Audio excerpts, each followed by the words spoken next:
The recruits started laughing the moment they saw him. The prosthetic leg, the slow walk, the quiet demeanor. "What could this guy possibly teach us?" they whispered. But when the instructor rolled up his pants and showed the metal fragments embedded in his artificial limb, and explained where those fragments came from, their laughter died instantly. Because some lessons come with a price. And this man had paid it in full. The morning mist clung to Fort Benning's training grounds like smoke from a battlefield as the Georgia sun struggled through at 6:30 a.m. Eastern Time.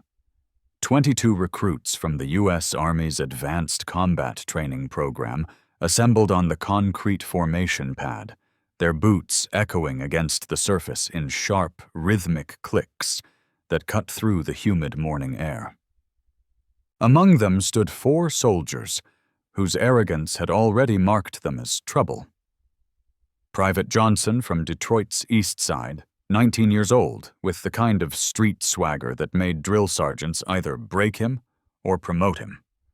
His calloused hands and scarred knuckles told stories of fights won before the Army ever taught him how to kill properly. Private Davis, 20, and desperate to belong somewhere after his small Tennessee town offered him nothing but dead-end factory work, shadowed Johnson like a loyal dog seeking pack acceptance. Private Miller, barely 18 with military bloodlines running 3 generations deep, carried the weight of family expectations on shoulders that had never seen real hardship. Private Rodriguez, 21, and the smartest of the group, had traded college chemistry for Army explosives training, his analytical mind constantly calculating odds and outcomes. Their new instructor approached across the parade ground with deliberate steps, his left leg moving with a subtle mechanical precision that immediately caught their predatory attention. Sergeant Marcus Kane, 38 years old, moved like a man who had learned to navigate the world with one foot in the grave and the other made of titanium and carbon fiber. His uniform bore the sharp creases of someone who understood that details mattered when everything else had gone to hell. His gray eyes held depths these young wolves couldn't fathom, the kind of 1,000-yard stare that came from watching good men die and somehow living to talk about it. "Morning, warriors," Kane said, his voice carrying the authoritative calm of someone who had given orders under fire. "I'm Sergeant Kane. For the next 6 weeks, I'll be teaching you how to stay alive when everyone around you is trying to kill you." The response thundered back across the formation. "Good morning, Sergeant." But Johnson's voice cut through the military courtesy like a blade. "Outstanding! They stuck us with the gimpy guy." The words carried just far enough for Kane to hear, just quiet enough to maintain plausible deniability. Kane's eyes found Johnson with laser precision, but his expression never changed. "Today we're covering patrol movements, tactical positioning, and trauma medicine. These skills will determine whether you come home in a flag-draped box or walking through your front door." Kane began his inspection walk along the formation, his artificial leg creating a distinctive tap-click rhythm on the concrete that sounded like a metronome counting down to something inevitable. Several recruits tracked his movement like hunters watching wounded prey, noting how he favored his right side and the slight hesitation before each step with his left foot. "Before we begin," Kane continued, his voice cutting through the humid air, "understand this. Every technique I'll teach you has been field-tested in places where mistakes get people killed. Every standard I hold you to has been written in blood. Your questions are welcome. Your compliance is non-negotiable." Johnson shifted his weight like a boxer preparing for the first round. His street-smart brain had already sized up Kane as weak, damaged goods that the Army was too politically correct to discharge. Davis watched Johnson for cues, his small-town loyalty transferring automatically to whoever seemed strongest. Miller felt uncomfortable with the direction this was heading, his military heritage warring with his pack mentality. Rodriguez remained analytical, studying Kane with the intensity of someone trying to solve a puzzle that didn't quite add up. Kane concluded his briefing with military efficiency. Move to Building 2847 for equipment issue. You have 30 minutes to prove you can handle basic logistics without adult supervision. As the formation broke apart, the conversations began immediately, voices rising with the kind of casual cruelty that young men wielded like weapons. "How's a cripple supposed to teach us combat maneuvers?" Johnson's question carried across the morning air like a thrown gauntlet. "Maybe it's temporary?" Davis offered hopefully. "Like, until they find us a real instructor who can actually walk." Miller said nothing, but his silence felt heavier than words. Rodriguez found himself wondering why the Army would assign someone with obvious physical limitations to train soldiers heading into combat zones. The mathematics didn't compute. Colonel Hayes watched from the administration building's second-floor window as Kane led the recruits toward the equipment depot. Hayes had fought his own battles to get Kane this assignment, facing down 3 different review boards who questioned whether a disabled instructor could command respect from elite recruits. The colonel's weathered hands gripped his coffee mug as he watched Johnson's group mock Kane's every movement. "Don't prove them right, Marcus," Hayes whispered to the window. "Show them what a real soldier looks like." The equipment depot occupied a warehouse that smelled of gun oil, canvas, and the particular metallic tang that clung to military gear.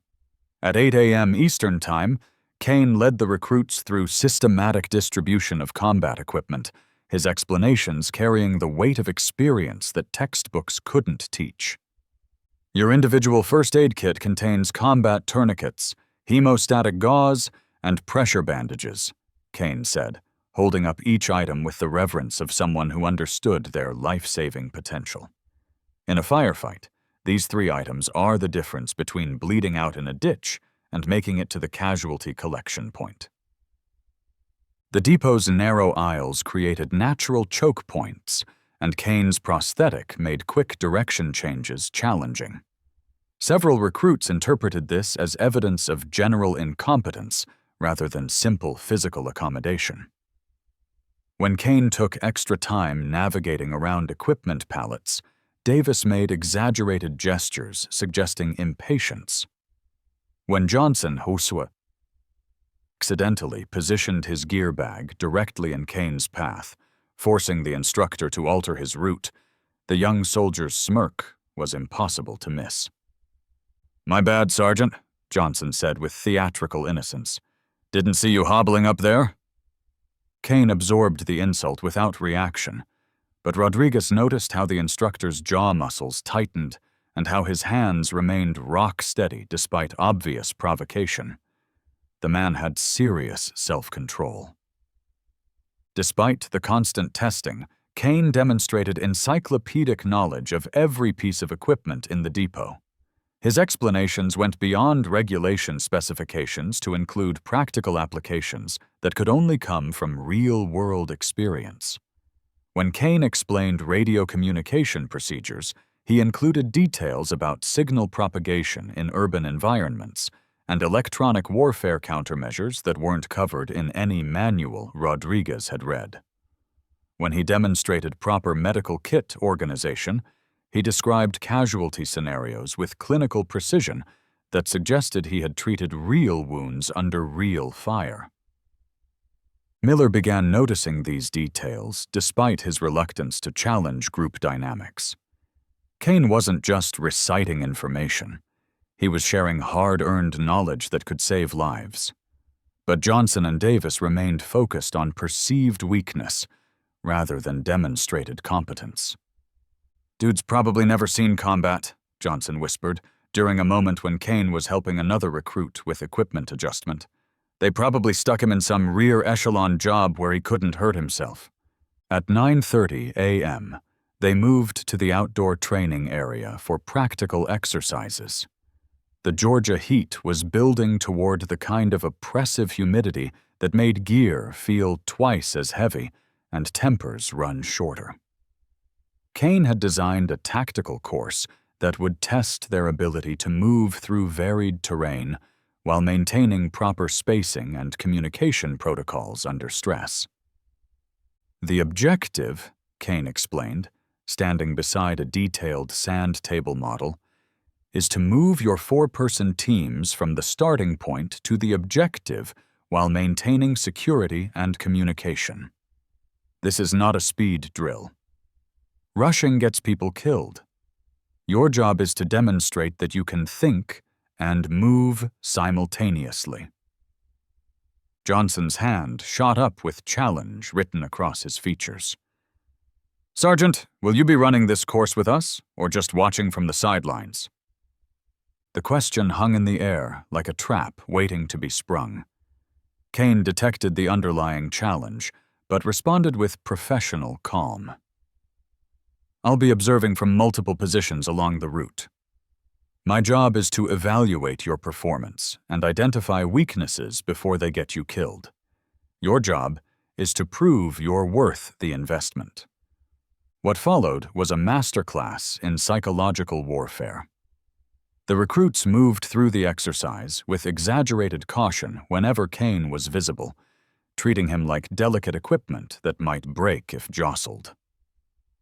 When Kane positioned himself at observation points that required climbing or rapid movement to reach, several recruits exchanged meaningful glances and barely suppressed grins.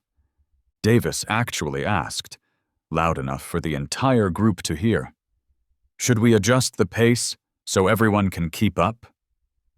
The comment was nominally about team cohesion, but everyone understood the real target.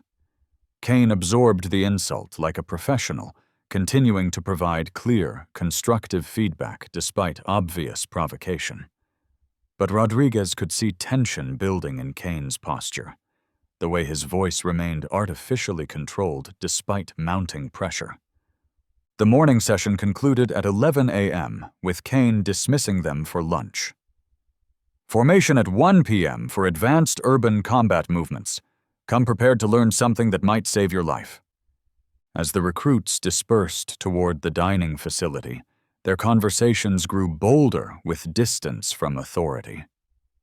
"This is what happens when the Army goes full diversity hire," Johnson announced, loud enough for Kane to hear. "Next thing you know, they'll be giving us instructors in wheelchairs." Kane heard every word, but said nothing, simply gathering his training materials and preparing for an afternoon that would test everyone's assumptions about strength, weakness, and what it really meant to serve. At 1 p.m. Eastern Time, the recruits reassembled under the punishing Georgia sun. The afternoon heat beat down on the concrete formation pad like a physical presence, turning uniforms into furnaces and testing everyone's hydration discipline. Kane prepared to conduct advanced tactical training designed to push their understanding of movement and positioning beyond classroom theory into practical application. "This afternoon we're focusing on urban combat movements," Kane announced as sweat began beading on foreheads across the formation.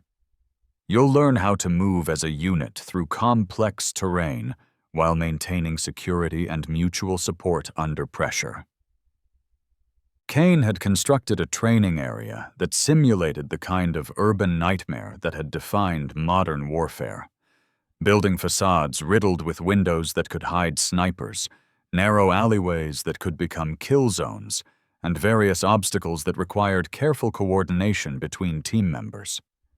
The course was designed to test not just technical skills, but decision-making under stress, and the kind of adaptive thinking that kept soldiers alive when plans went sideways. Johnson's team was selected to demonstrate the first exercise, which required clearing a building entrance while maintaining proper spacing and communication. Kane positioned himself to observe their technique while providing real-time feedback that could mean the difference between success and catastrophe in actual combat. Proper corner clearing requires precise coordination between team members, Kane explained as Johnson's team prepared. The lead soldier advances to the corner, signals his team, and begins the clearing sequence only when everyone is properly positioned and ready to react to contact. As the demonstration began, Johnson deliberately positioned himself in a way that forced Kane to either change his instruction point or attempt a movement that would be awkward with his prosthetic. It was a calculated challenge designed to highlight Kane's physical limitations in front of the entire group, testing whether the instructor would back down or expose his weakness.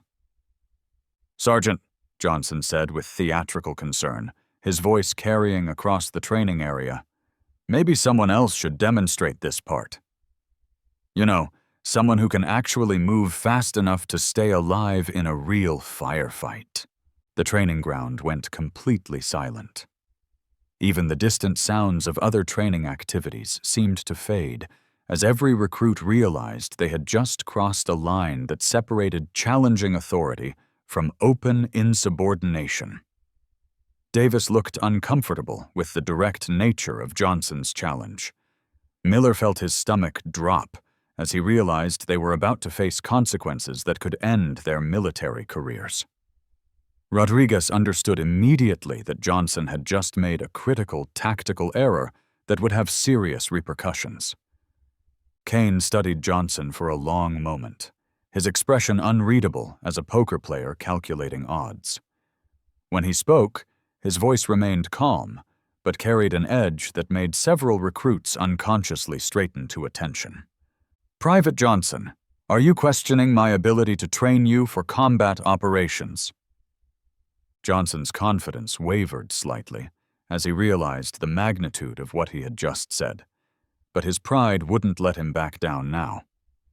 "I'm just saying, Sergeant, maybe this kind of training requires instructors who are fully operational." The words hung in the air like a declaration of war. Every recruit understood that something fundamental had just shifted in their relationship with their instructor, and that the consequences were about to be severe and permanent.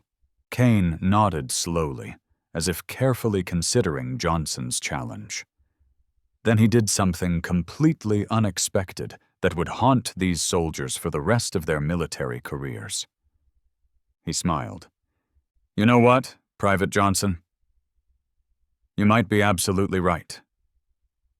Kane moved to a wooden equipment crate near the edge of the training area and sat down with the deliberate precision of someone preparing for a procedure.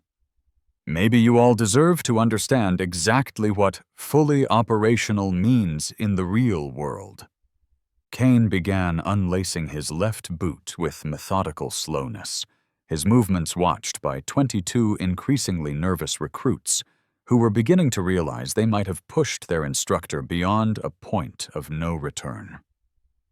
The afternoon heat seemed to intensify as tension built like pressure in a closed system approaching critical mass. Miller felt tears beginning to form in his eyes as some instinct warned him that they were about to witness something that would fundamentally change their understanding of courage, sacrifice, and what it really costs to serve something bigger than yourself.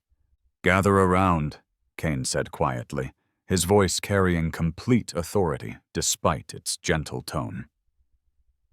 "It's time for you to learn what fully operational actually looks like." The recruits moved closer with reluctant steps, their earlier bravado evaporating like moisture in the Georgia heat as they sensed the shift in atmosphere. The training area felt charged with the kind of tension that preceded explosions, and every recruit understood they were about to see something that would mark a permanent before and after line in their military education. Kane finished unlacing his boot and set it aside with ceremonial precision. Then he began rolling up his left pant leg with the deliberate care of someone revealing evidence in a court-martial, each movement building toward a revelation that would shatter every assumption these young soldiers had made about strength, weakness, and what qualified someone to teach them about war. "You want to know about operational capability," Kane said conversationally as he worked, his voice carrying the clinical detachment of someone describing a weapons system.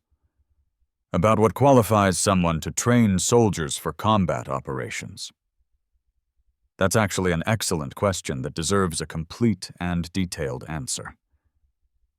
Rodriguez felt his mouth go dry as he began to understand what Kane was about to show them, and what the true cost of their arrogance was about to be.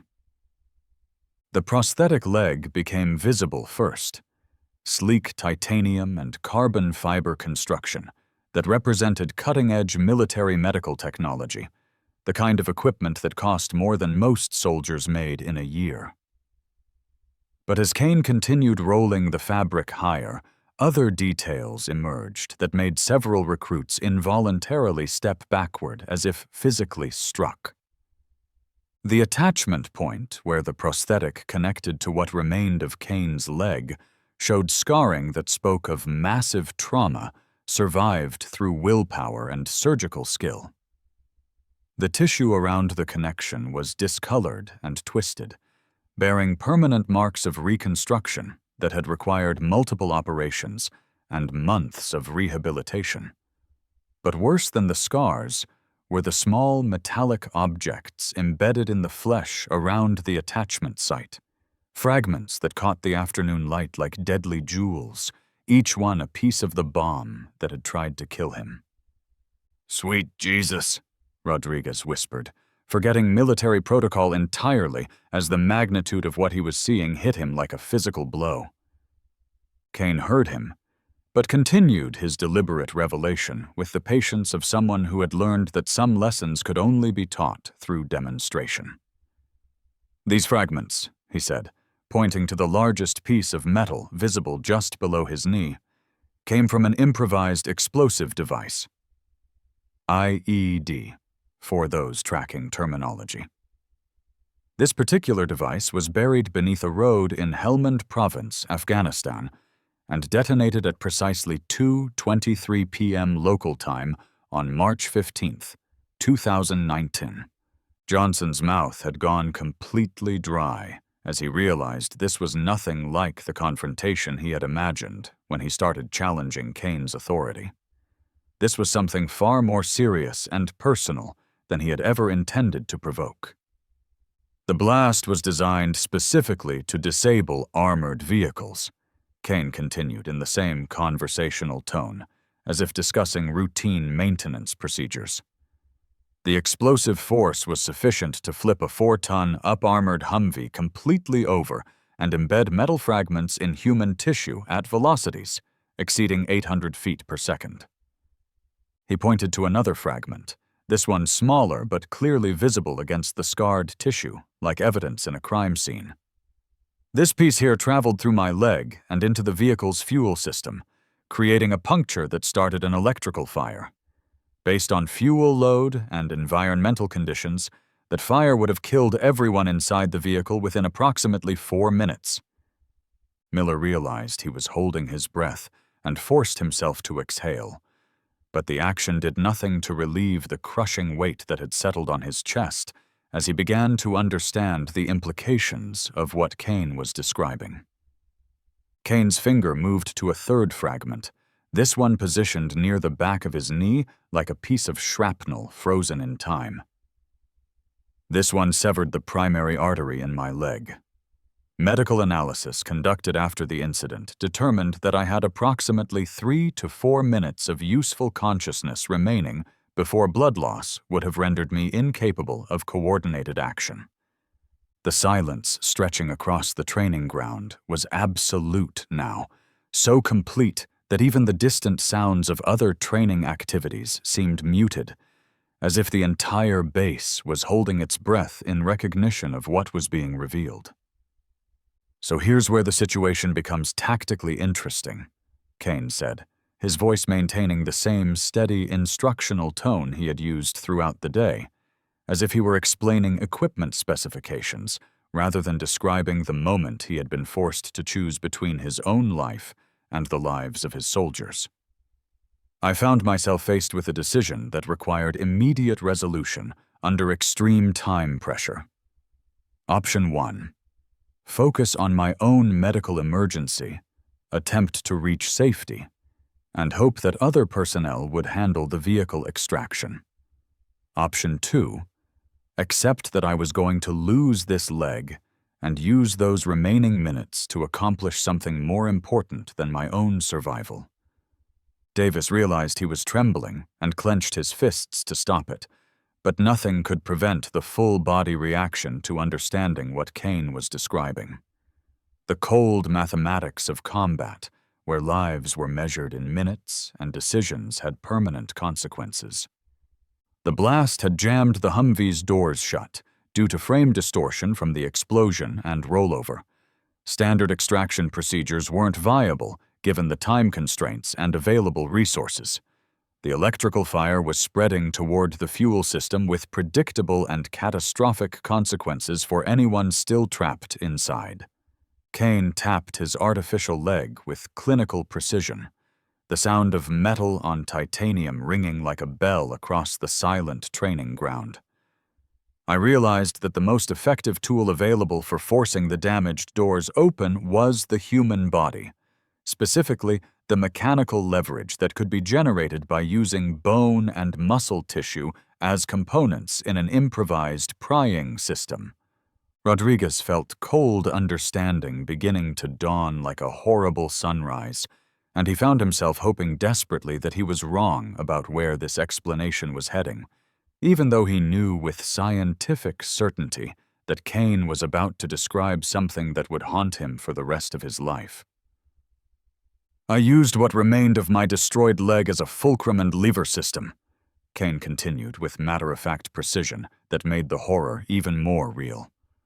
I positioned the broken bone structure against the door frame and applied my full body weight to force the jammed mechanism open. The technique required accepting additional trauma to already catastrophically damaged tissue, but the physics were sound, and the tactical situation demanded immediate action.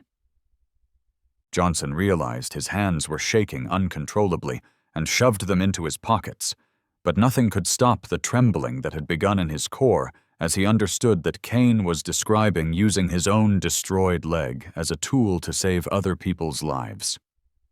It took 3 separate attempts to achieve sufficient door clearance for casualty extraction. First attempt created approximately 2 inches of space, enough to establish communication with trapped personnel, but insufficient for evacuation. Second attempt opened the gap to roughly 6 inches, adequate to assess the tactical situation, but still inadequate for moving wounded soldiers. Kane's hands moved as he spoke, illustrating the mechanical process with the same attention to detail he had shown during equipment instruction, as if the systematic description of his own sacrifice was just another lesson in military procedure. Third attempt required everything I had left. I wedged what remained of the broken bone structure against the doorframe, locked my arms around a structural support point, and applied maximum force despite the fact that I could no longer feel anything below my waist, and my vision was beginning to tunnel from blood loss. Miller was crying openly now, and made no effort to hide it, understanding somehow that what Kane was describing represented something sacred about military service that he had never comprehended before this moment. The door moved. 4 minutes and 18 seconds from initial blast to final casualty extraction. I lost consciousness at 4 minutes and 41 seconds, approximately 23 seconds after confirming that all personnel were accounted for and in defensive positions. Kane gestured toward the fragments embedded in his flesh, like pieces of a puzzle that told the story of the worst day of his life and the best thing he had ever done. The medical team that treated me later explained that these fragments were left in place because attempting to remove them would have caused more tissue damage than leaving them embedded. So now I carry pieces of the bomb that tried to kill my soldiers as permanent reminder of why the mission succeeded. The weight of what they were hearing settled over the recruits like a physical presence that changed the very air they were breathing. Several were visibly struggling to maintain their composure as they realized they were witnessing something that redefined their understanding of courage, sacrifice, and what it really meant to serve. 4 soldiers were trapped in that vehicle, Kane said, beginning to roll his pant leg back down to cover the evidence of his sacrifice. Specialist Martinez, Corporal Williams, Private First Class Chen, and Sergeant Thompson. All 4 walked away from that explosion and made it home to their families because I was willing to trade my leg for their lives. He pulled the fabric down to cover the prosthetic and reached for his boot with the same methodical precision he had shown in removing it. So, when you ask about operational capability, I want you to understand something fundamental about military service. This leg, these fragments, this scar tissue, they're not evidence of weakness or failure. They're not disqualifications from service or reasons for pity. Kane finished lacing his boot and stood up, his movements carrying the same measured precision as before. But now every recruit understood the conscious effort and determination behind every step, every movement, every breath this man took. Their receipts. Documentation of payment made in full for the right to stand here and teach you about courage, sacrifice, and what it actually means to serve something bigger than yourself. Kane remained standing as the silence continued to stretch across the training ground like a living thing that had replaced the normal sounds of military activity. The late afternoon sun cast long shadows across the concrete, and the oppressive Georgia humidity seemed to press down on the assembled recruits as they processed what they had just learned about their instructor and themselves. "You want to understand what happened that day?"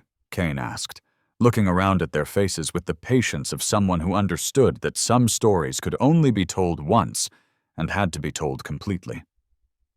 Really understand the full sequence of events and what they mean? The recruits nodded silently, recognizing that they were about to receive something precious and terrible. A first-hand account of combat operations from someone who had paid the ultimate professional price and earned the right to speak about war with absolute authority.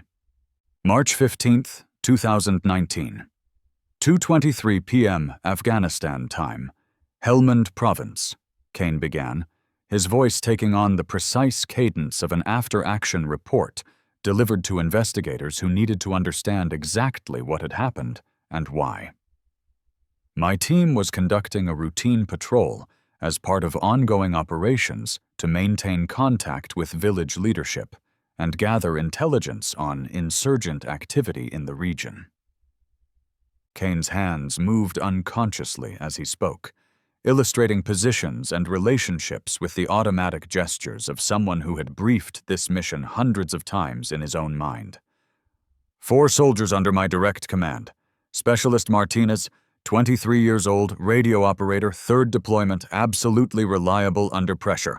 Corporal Williams, 26, designated marksman, former police officer from Ohio, steady as granite under fire.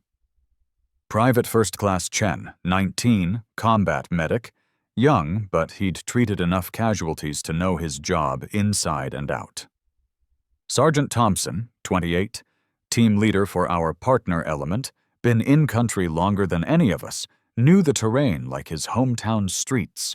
Rodriguez found himself leaning forward despite the horror of what he was hearing, drawn into the technical precision of Kane's account, like a student trying to understand a complex equation that held life and death significance.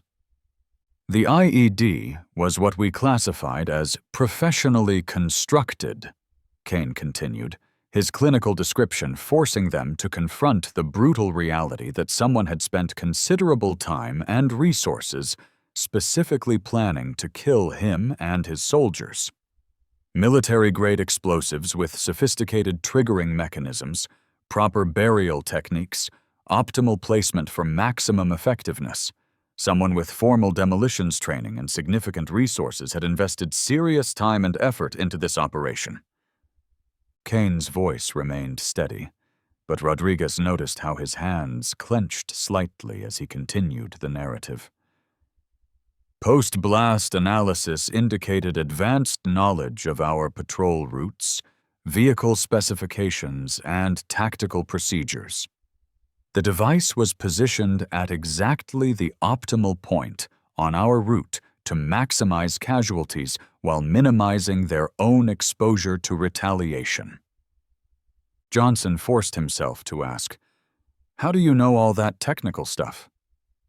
"Because I spent 3 months in the hospital reading every report, viewing every piece of evidence, and analyzing every aspect of what happened," Kane replied without hesitation.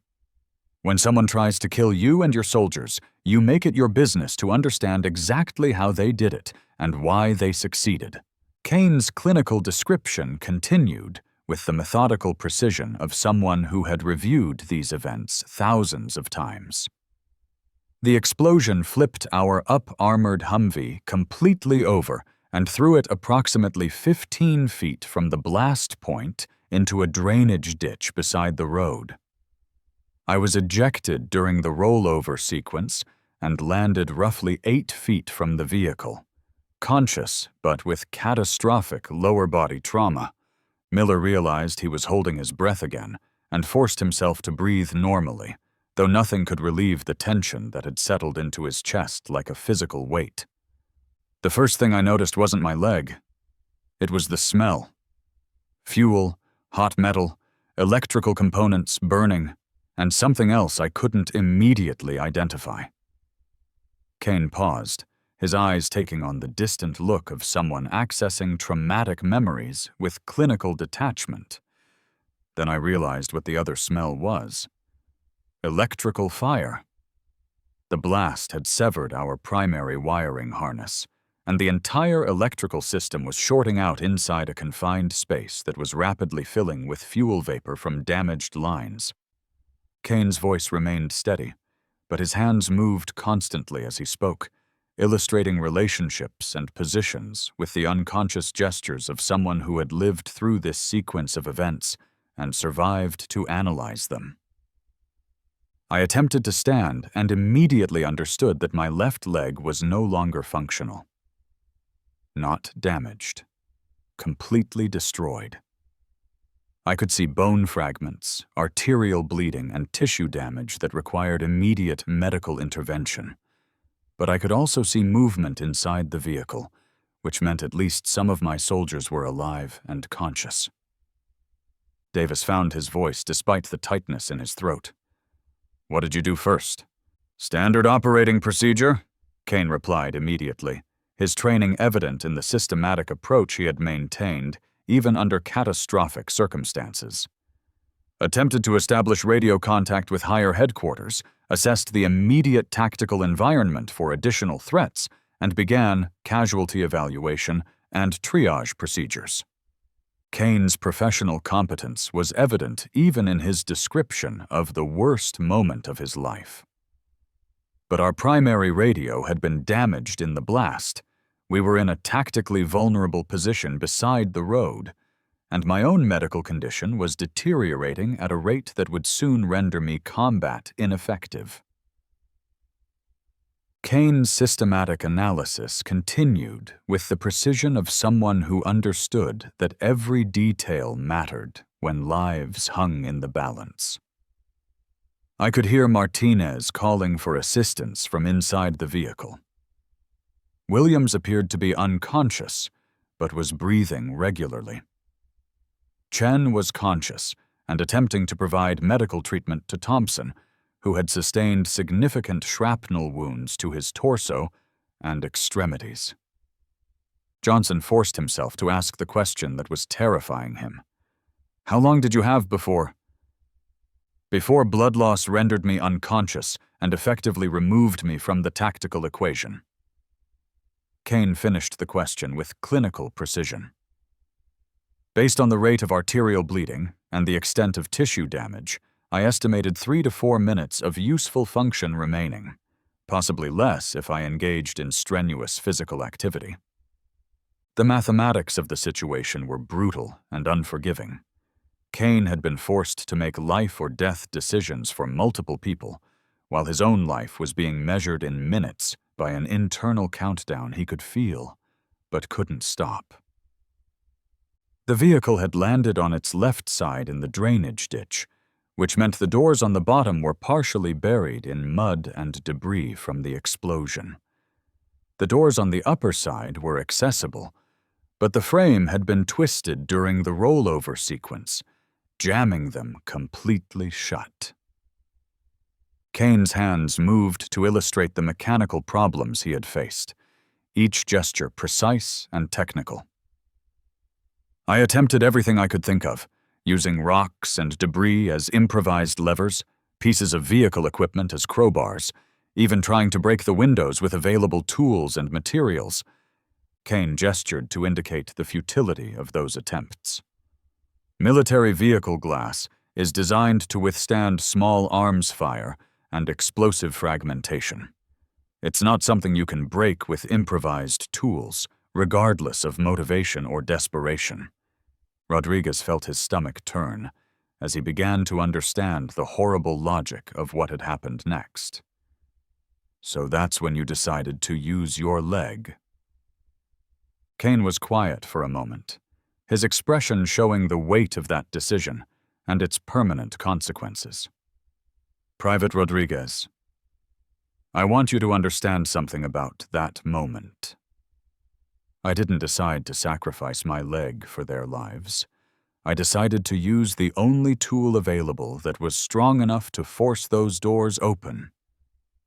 He gestured toward his hidden prosthetic with matter-of-fact precision. The leg was already destroyed beyond any possibility of surgical repair. The bone structure was already fractured and displaced. The tissue was already catastrophically damaged, but it was still structurally intact enough to function as a mechanical lever system. The recruits were beginning to understand the horrible mathematics Kane had been forced to calculate, using his destroyed leg as an improvised tool because it was the only tool strong enough for the job that needed to be done. I positioned what remained of my leg as a fulcrum and lever system against the doorframe and applied my full body weight to force the jammed mechanism. The technique required accepting additional trauma to already catastrophically damaged tissue. But trauma to tissue that was already beyond salvage was simply mechanical action rather than additional medical crisis.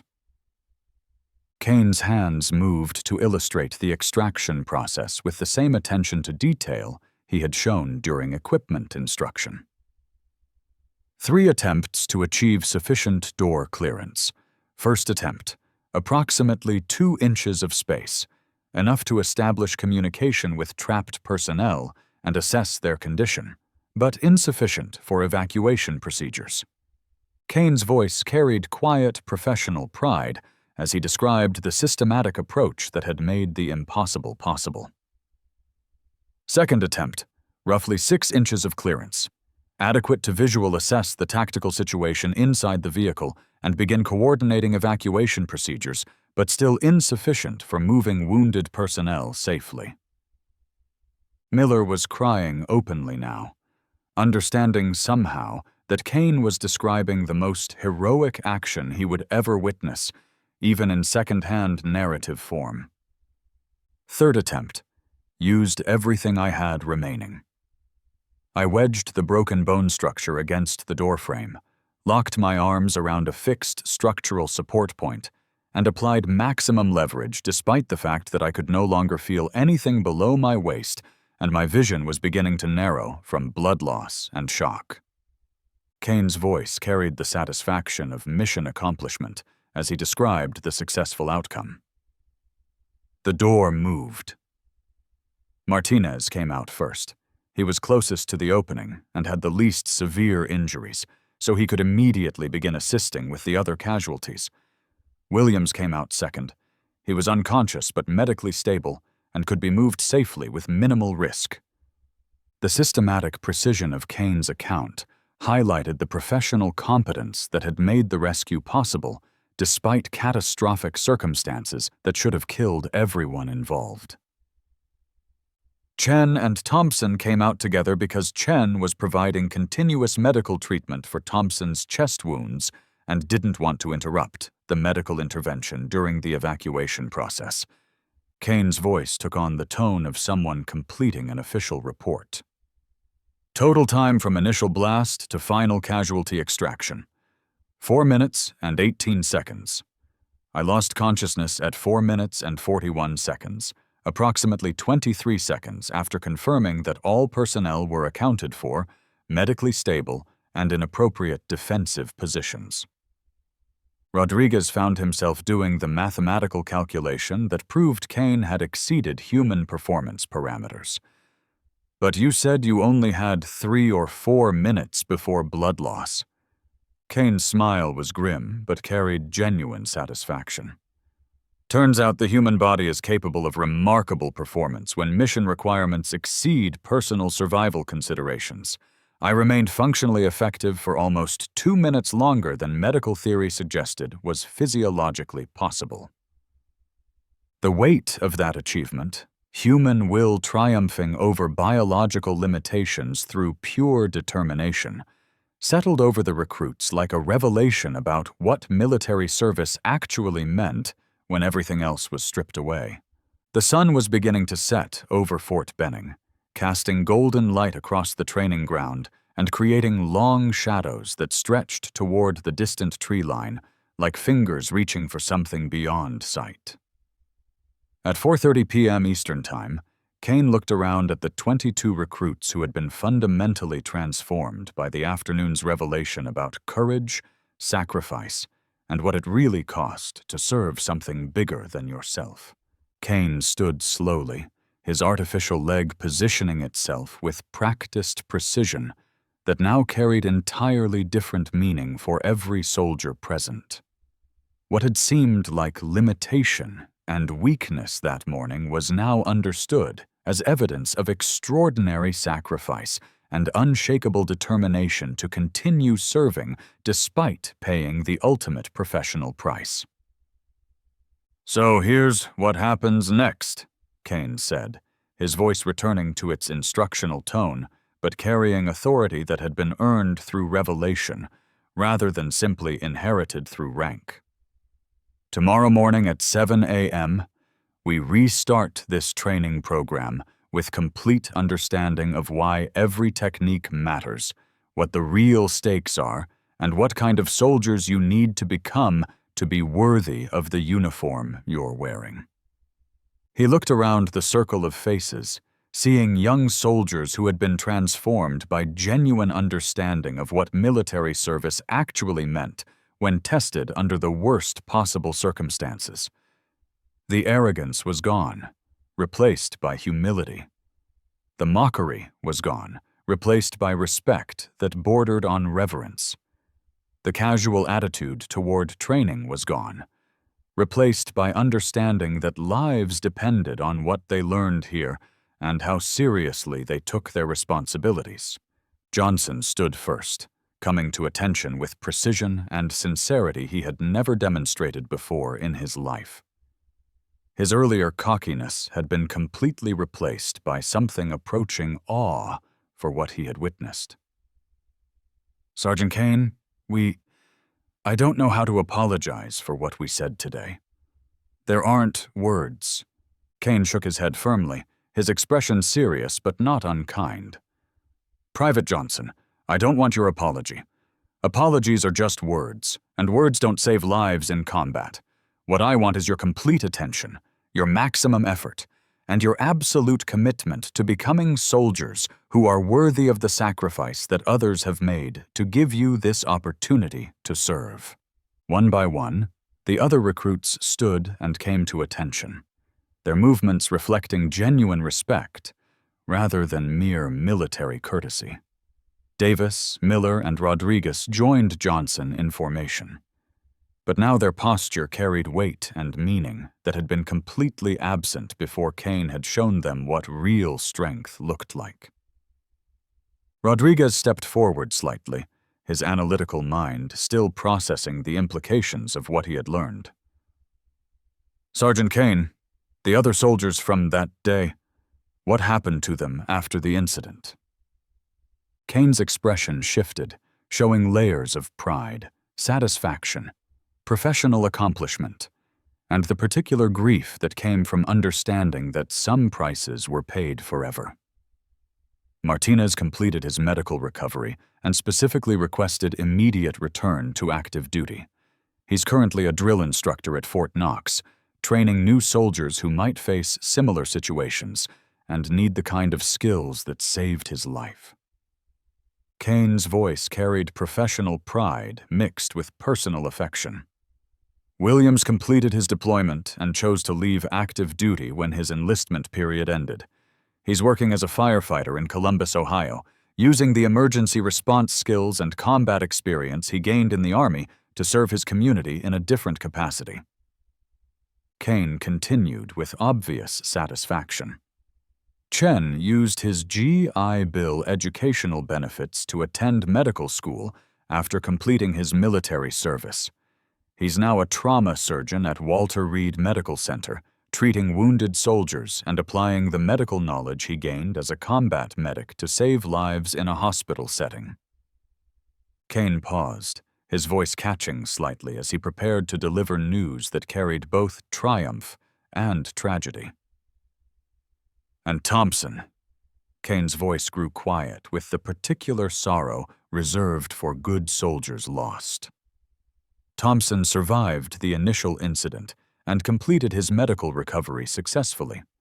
He returned to active duty for one additional deployment cycle. The impact of what Kane wasn't saying hit the recruits like a physical blow, and they understood without being told that Thompson's story didn't have a happy ending. Thompson was killed 6 months later in a separate IED incident. Different road, different mission, different day entirely. But he lived long enough to marry his fiancée when he returned from our deployment. He lived long enough to see the birth of his daughter.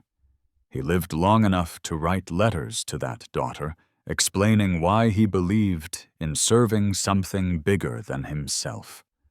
Letters she'll read when she's older, and understand why her father's sacrifice mattered. The mathematical brutality of warfare was laid bare in that statement. Sometimes you could save someone's life only to lose them later to circumstances beyond anyone's control. But the act of saving them still mattered because of what it made possible in the time between. Miller found his voice, though it carried the weight of emotions he had never experienced before. Sergeant Kane, why do you do this job? After everything that happened, why do you still choose to serve? Kane studied Miller's young face with the paternal concern of someone who understood that the question came from genuine need to understand, rather than mere curiosity. Every morning when I put on this prosthetic, I'm reminded of what that decision cost me. Every step requires conscious effort and mechanical assistance. Every physical challenge I face is complicated by this limitation and the constant reminder of what happened.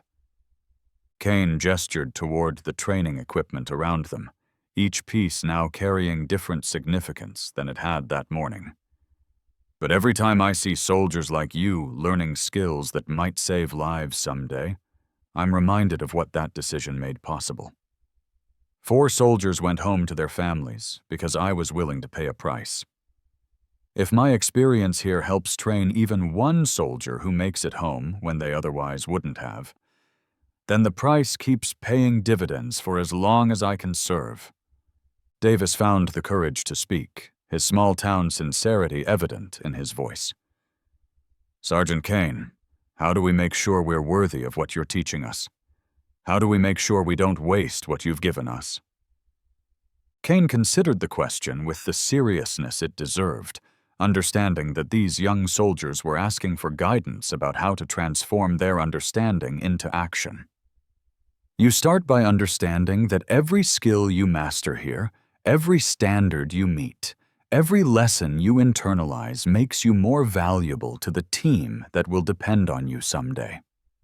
Somewhere right now, soldiers in harm's way are counting on the training you receive here to bring them home safely to their families. Kane began walking slowly among the recruits, his artificial leg creating the familiar rhythm that now sounded like a drumbeat marking time for something important. Tomorrow, when we work on tactical movement procedures, you'll understand why proper spacing and coordination matter. Because soldiers die when units bunch up under fire or fail to maintain mutual support. When we practice equipment maintenance and weapons care, you'll understand why attention to detail matters. Because equipment failures happen at the worst possible moments and can cost lives. The recruits absorbed these words with an intensity and focus they had never demonstrated before, understanding that they were receiving guidance that could determine whether they lived or died in future combat operations. You also need to remember that being a soldier isn't about being fearless. It's about being functional despite your fear and doing your job when everything around you is falling apart. It's not about being perfect. It's about being reliable when perfection isn't possible and making the right decisions under pressure. And it's not about being the strongest person in the room. It's about being willing to use whatever strength you have for something bigger than yourself. Kane stopped in front of the formation, his presence now commanding the kind of respect that had to be earned rather than simply inherited through rank or position. Now we still have training objectives to complete before the end of the day. The difference is that now you understand why those objectives matter and what they're preparing you for. So let's get back to work. And this time, let's do it with the understanding that lives may depend on what you learn here. As the recruits moved to retrieve their equipment, Rodriguez approached Kane directly, his analytical mind still processing the implications of everything he had learned. "Sergeant, can I ask you something personal?" Kane nodded, recognizing the genuine nature of Rodriguez's question. "Do you ever regret the decision you made that day? Do you ever wish you had chosen differently?" Kane was quiet for a long moment, watching his students prepare for the remainder of their training with a seriousness and focus that had been completely absent that morning. When he spoke, his voice carried the weight of someone who had spent years thinking about that exact question. "Private Rodriguez, every morning when I put on this prosthetic leg, I'm reminded of what that decision cost me personally. Every physical challenge I face, every limitation I have to work around, every reminder of what I lost. They're all consequences of that choice." Kane gestured toward the recruits who were now approaching their training with genuine respect and understanding. "But every time I watch soldiers like you learn skills that might save lives someday, every time I see young people transform their understanding of what service actually means, every time I help prepare someone for challenges they might face in combat, I'm reminded of what that decision made possible." Kane's voice grew stronger as he continued. 4 soldiers went home to their families that day because I was willing to pay a price. If my experience here helps train even one soldier who makes it home when they otherwise wouldn't, if my sacrifice helps save even one life down the road, then the price keeps paying dividends, and the decision was worth every consequence. The training continued until 6 p.m., but everything had fundamentally changed. The laughter and mockery were gone, replaced by focus and determination. The casual disrespect was gone, replaced by understanding and reverence. The doubt about Kane's qualifications was gone, replaced by absolute trust in someone who had proven his commitment to his soldiers in the most definitive way possible. They were learning more than tactics and procedures. They were learning what it meant to be soldiers worthy of the sacrifice others had made to give them the chance to serve, and what it would cost them to live up to the example that had been set for them by someone who had paid the ultimate professional price and continued serving anyway.